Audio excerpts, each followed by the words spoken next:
जी बहन जी। मेरा नाम सरोज शर्मा है। मैं सरसाईनाथ मंदिर से जुड़ी हूँ काफी सालों से। और हम जो हमारी महिला मंडल है ना, ये सुंदरकांड महिला मंडल के नाम से विख्यात है। और हर मंगलवार और पूर्णिमासी को हम सुंदरकांड का पाठ करते हैं।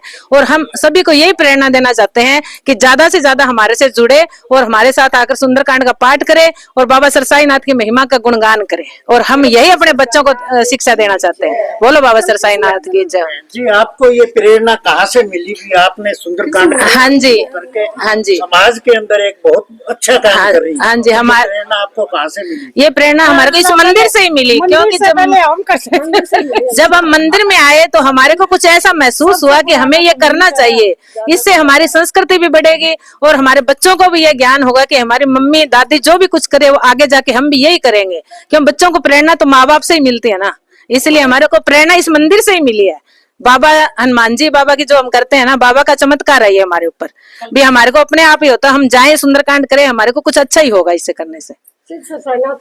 हाँ जी, कल कृष्ण भगवान का जन्मदिन है, सब ज्यादा से ज्यादा आए। बोलो बाबा सरसाईनाथ की जय। कुसुम वर्मा, महिला मंडल सुंदरकांड महिला मंडल की मेंबर हूँ।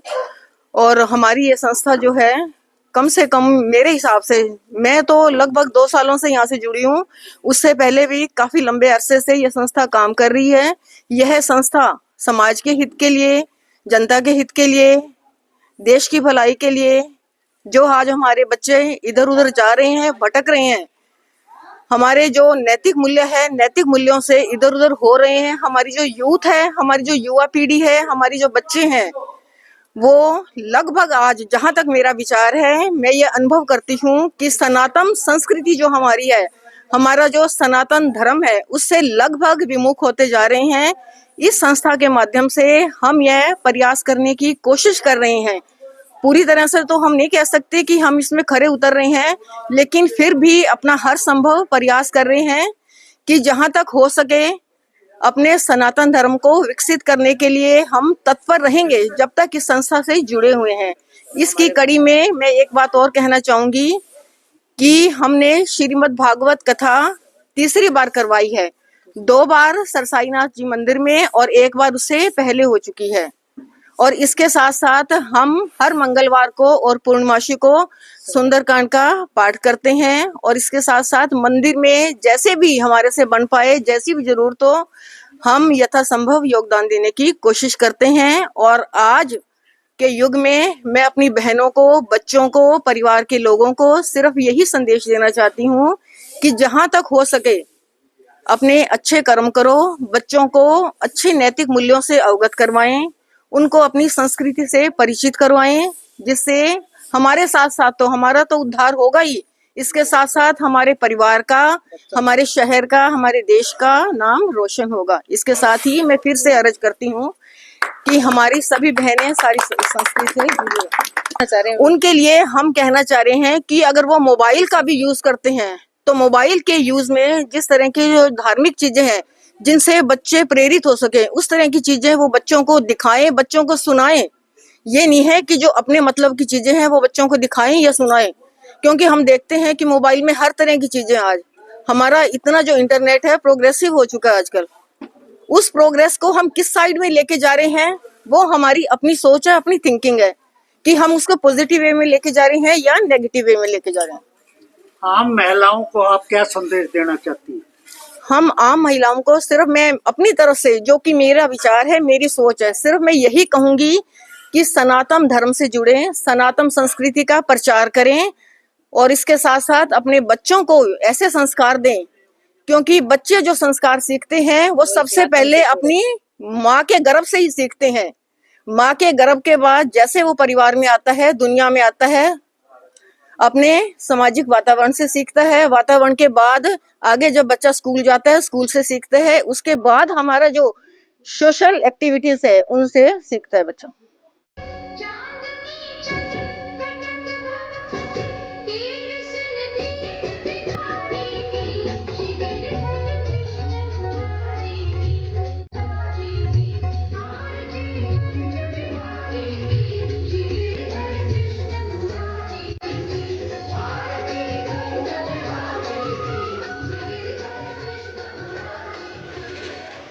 धर्म का, प्राणियों में विश्व का, गौ माता की, भागवत भगवान की, सरसाईनाथ जी महाराज की, महंत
ठाकुर जी महाराज की, वृंदावन बिहारी लाल की। तो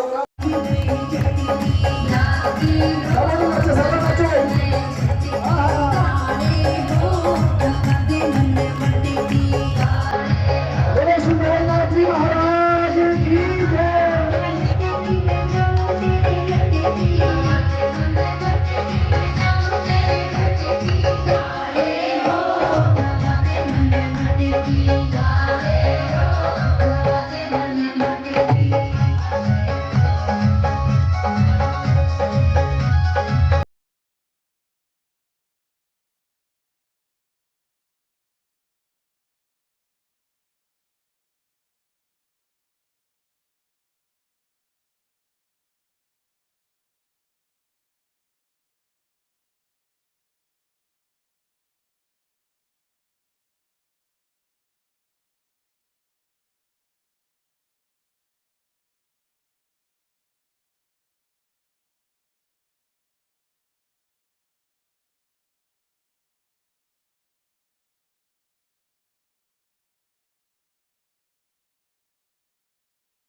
फाल्गुन महीने में शुक्ल पक्ष में प्रतिपदा से लेकर के त्रयोदशी तक ये व्रत होता है।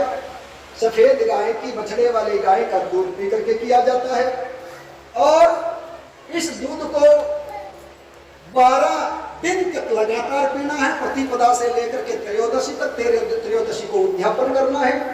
गाय के दूध के अलावा ना कोई जूस पीना है, ना पानी पीना है, ना अन्न खाना है। अन्न के हाथ में लगा दोगे तो व्रत भंग हो जाएगा। अगर ये व्रत ठीक ढंग से संपन्न हो गया तो मेरा आशीर्वाद है, भगवान की तुम मां बनोगी, भगवान तुम्हारे गर्भ में आएंगे। अदिति माता ने फाल्गुन मास में शुक्ल पक्ष में एकम से लेकर के 13 तक व्रत किया। गाय का दूध व्रत पी करके इस व्रत का नाम है पेयो व्रत। पेयो माने दूध होता है। पेयो व्रत 12 दिन का व्रत है, 13वें दिन उद्यापन होता है। और मैंने बहुत लोगों से ये व्रत करवाया है। मैंने इधर भुन्ना गांव है, इधर फतेहाबाद जिले में अभी थोड़े दिन व्रत करवा के आया हूँ। उनके बेटा हुआ है काफ़ी समय के बाद में। रामगढ़ में बेटा हुआ पूनिया परिवार के अंदर इसी व्रत के कारण। अपने एक बिश्नोई है, अपने ये भुन्ना, अपने ये बुर्ज भंगू गांव के अंदर, वहाँ भी 6 बेटियों पर एक बेटा हुआ है इस व्रत के कारण। भागवत में लिखा है वो एक अमोघ शस्त्र है, वो खाली नहीं जाता। प्रयोग व्रत किया करने के बाद में अदिति माता गर्भ धारण करती है और भाद्रपद के शुक्ल पक्ष की द्वादशी को भगवान वामन अवतार लेते हैं। बोलो वामन भगवान की। आदि एक देवता ने आकर के कमंडल दे दिया, एक देवता ने आकर के छतरी दे दी, एक देवता ने आकर के तिलक कर दिया है।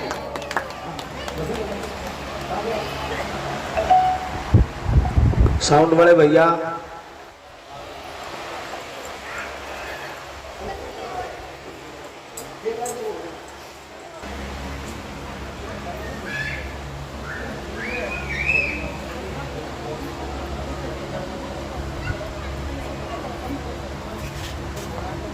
बोलो वामन भगवान की।